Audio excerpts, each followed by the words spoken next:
Elektroniske orm ødelægger din computer. Tusindvis af danske computere er ramt af virus. Denne mand vil dreje Sverige mod højre. Overraskende valgsejr til indvandrerkritisk parti. Hun kunne bare se på, mens hendes og slægtens over 500 år gamle slot stod i flammer.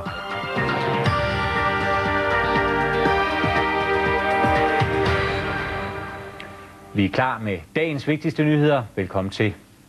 En ny computervirus spreder ødelæggelse i danske computere. Den nye computerorm knaver sig ind i din computer gennem det populære chatprogram MSN Messenger. Allerede nu er flere tusinde computere angrebet.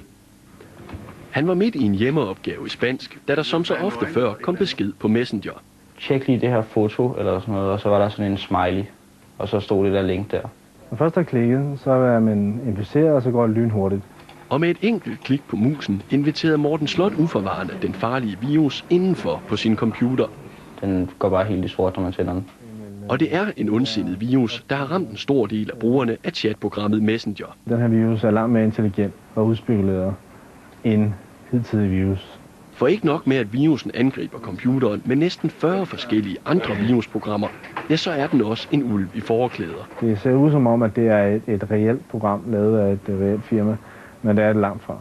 Det er langt mere farligt for den enkelte person, end en virus, der lægger sig ind og bare spreder sig til andre. Og Morten Slot havde da heller ingen mistanke til, hvad det var, han klikkede på. Det var en, jeg kendte, så jeg tænkte, at det var nok bare et eller andet sjovt billede, hun har fundet et eller andet sted.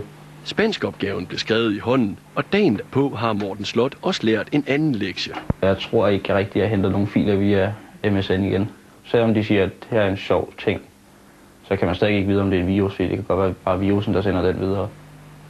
Selvom det er en vanskelig operation, er det muligt at rense sin computer igen, og er man ikke blevet ramt, så lad være med at klikke på links, man ikke kender.